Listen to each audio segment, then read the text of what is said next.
Telangana CM Revanth రెడ్డిని ఉక్కిరిబిక్కిరి చేస్తున్న ఓటుకు నోటు కేసు మరుగున పడనుందా? ఈ కేసు విషయంలో ఇప్పటి వరకు దూకుడు ప్రదర్శించిన మంగళగిరి ఎమ్మెల్యే ఆళ్ల రామకృష్ణారెడ్డి సైలెంట్ కాబోతున్నారు. ఈ పరిణామం అటు రేవంత్ రెడ్డికి ఇటు చంద్రబాబుకు కలిసి రానుందా? ఆర్కే చేసిన తాజా వ్యాఖ్యలు ఇలాంటి సందేహాలు కలిగిస్తున్నాయి. అసలు ఏం జరుగుతోంది?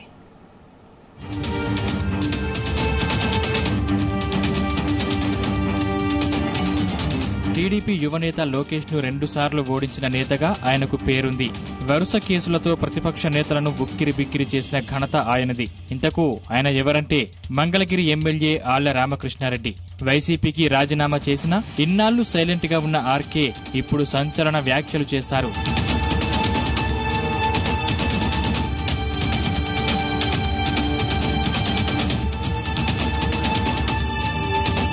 వైఎస్ షర్మిలతోనే తన రాజకీయ ప్రయాణం ఉంటుందని తేల్చి చెప్పేశారు ఆళ్ల రామకృష్ణారెడ్డి. షర్మిల నిర్ణయం ప్రకటించాక ఆమె వెంటే నడుస్తానని వెల్లడించారు. వైసీపీకి ఎంతో సేవ చేసి సర్వస్వం పోగొట్టుకున్నానని అన్నారు. ఇక షర్మిల ఏ నిర్ణయం తీసుకున్నా ఆమె వెంటే ఉంటానన్నారు. తన నియోజకవర్గానికి ₹1 కూడా సీఎం జగన్ ఇవ్వలేదని ఆరోపించారు. వైసీపీకి ఎంత సేవ చేసినా తనను జగన్ గుర్తించలేదన్నారు. 1200 కోట్ల రూపాయలతో అభివృద్ధి చేస్తామని చెప్పి 120 కోట్లు మాత్రమే కేటాయించారని ఆరోపించారు. తన సొంత డబ్బుతో నియోజకవర్గం పరిధిలో అభివృద్ధి పనులు చేశానని అన్నారు. 50 ఏళ్లలో జరగని అభివృద్ధి 4 ఏళ్లలో చేసి చూపించానని చెప్పారు. స్వయంగా తానే 8 కోట్ల రూపాయలు బయట నుంచి అప్పులు తెచ్చి కాంట్రాక్టర్లకు ఇచ్చానని చెప్పారు. కోట్లు అప్పులు తెచ్చి నియోజకవర్గాన్ని అభివృద్ధి చేస్తే ₹1 కూడా నిధులు కేటాయించలేదని ఆర్కే విమర్శించారు. నా దగ్గర ఉన్నటువంటి నా చుట్టూ ఉన్నటువంటి వాళ్ళందరికీ తెలుసు, మేము గత 2 సంవత్సరాలుగా మంగళగిరిలో ఏమేం పనులు చేస్తా ఉన్నాము, ఎన్ని ఇబ్బందులు పడుతున్నాము, ఎన్ని బాధలు పడతా ఉన్నాము. అయినా కూడా మాకు ఆర్థికంగా అండ దొరకలేదు అనేది ప్రతి ఒక్కరికి తెలిసినటువంటి మాట ఇది. నేను అవన్నీ ఎక్కడికి పోవండి, ఎందుకంటే బిల్లులు చేసినవి వాళ్ళకి ఉంటాయి.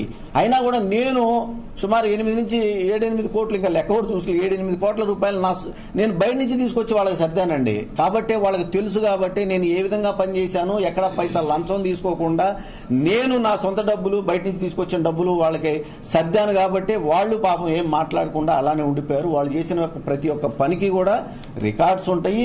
ఇవాళ కాకపోతే రేపైనా బిల్లులు వస్తాయి. లేదంటే కొంతమంది గతంలో పనిచేసుకొని బిల్లులు రాకపోతే గౌరవ న్యాయస్థానాలకు వెళ్లి న్యాయస్థానం తీర్పుల నుంచి బిల్లులు తెచ్చుకున్నటువంటి పరిస్థితులు కూడా ఉన్నాయని చెప్పేసి నేను తెలియజేస్తాను. వైఎస్ఆర్టీపీ అధినేత్రి షర్మిల కాంగ్రెస్ లో చేరతారంటూ వార్తలు వస్తున్నాయి. తెలంగాణ అసెంబ్లీ ఎన్నికల్లో పోటీ చేయకుండా కాంగ్రెస్ కు తన మద్దతు ప్రకటించారు షర్మిల.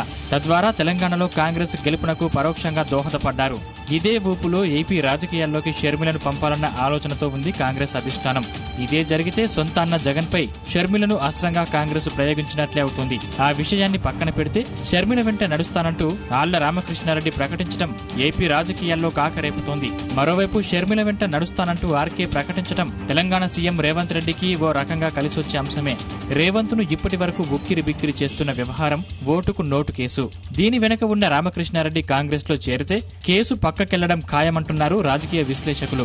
ఓటుకు నోటు కేసులో చంద్రబాబును నిందితుడిగా చేర్చాలంటూ సుప్రీంకోర్టులో పిటిషన్ దాఖలు చేశారు ఆర్కే. ఇదే సమయంలో తెలంగాణ ఏసీబీ నుంచి ఓటుకు నోటు కేసును సీబీఐకి బదిలీ చేయాలంటూ మరో పిటిషన్ వేశారు. ఈ కేసు విచారణ జనవరి 2వ వారంలో ఉంది.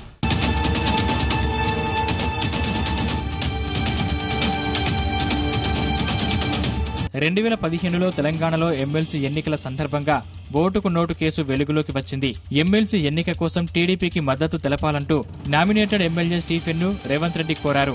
ఈ సందర్భంగా 50 లక్షల రూపాయలు ఇచ్చేందుకు ఆయన నివాసానికి వచ్చారనే అభియోగంపై రేవంత్ ను ఏసీబీ అధికారులు అరెస్టు చేశారు. స్టీఫెన్సన్ ను రేవంత్ రెడ్డి కలిసిన వీడియోలు సోషల్ మీడియాలో వైరల్ అయ్యాయి.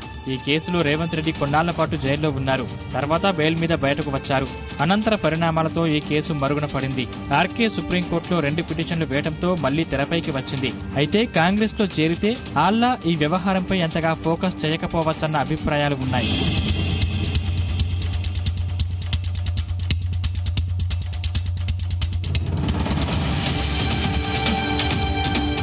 అయితే తమ్ముడు తమ్ముడే, పేకాట పేకాటే అన్నట్లు తాను రాజకీయాల్లో ఉన్నా లేకపోయినా చంద్రబాబు, లోకేష్ మీద వేసిన కేసులు కొనసాగుతూనే ఉంటాయన్నారు. రేవంత్ సీఎం అయితేనేంటి, కేసు కేసేనంటూ మీడియా అడిగిన ప్రశ్నకు ఆళ్ల రామకృష్ణారెడ్డి చెప్పుకొచ్చారు.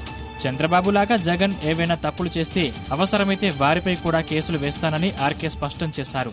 కేసులు ఎప్పుడు ఉంటాయండి, 100% కొనసాగిస్తాను. నేను చెప్పాను కదండి, తప్పు ఎవరు చేసినా తప్పే. ఓటుకు నోటు కేసులో చంద్రబాబు నాయుడు గారు రేవంత్ రెడ్డి గారి ద్వారా 5 కోట్ల రూపాయలకు అవసరం లేనటువంటి ఎమ్మెల్సీ ఎన్నికల్లో డబ్బులు ఇచ్చి పంపిస్తూ 50 లక్షల రూపాయలు అడ్వాన్స్ ఇచ్చి అడ్డంగా ఆడియో వీడియో టేపుల్లో దొరికినటువంటి పరిస్థితి అది ఖచ్చితంగా న్యాయస్థానాల్లో ఉంది. నేను ఎక్కడున్నా కూడా, నేను ఒకవేళ రాజకీయాల్లో రేపు లేకపోయినా కూడా ఆ కేసులు కొనసాగుతాయి. ఇన్నర్ రింగ్ రోడ్డు కేసులో కూడా ఇదే నియోజకవర్గంలో నేను ఎమ్మెల్యేగా ఉండగా చంద్రబాబు నాయుడు గారు తెలుగుదేశం పార్టీ అనేది ఆ రోజుల్లో ఆ ప్రభుత్వం తప్పులు చేసిందనేది నా అభియోగాలతోటి నేను గౌరవ న్యాయస్థానాలని నేను ఆశ్రయించాను. కాబట్టి ఆ కేసులకు సంబంధించి నేను ఎక్కడికి వెనక్కి పోను, ఆ కేసులు కంటిన్యూ అవుతాయి ఖచ్చితంగా. మొత్తం మీద ఆళ్ల రామకృష్ణారెడ్డి కామెంట్స్ తెలుగు రాష్ట్రాల్లో హాట్ టాపిక్ గా మారాయి.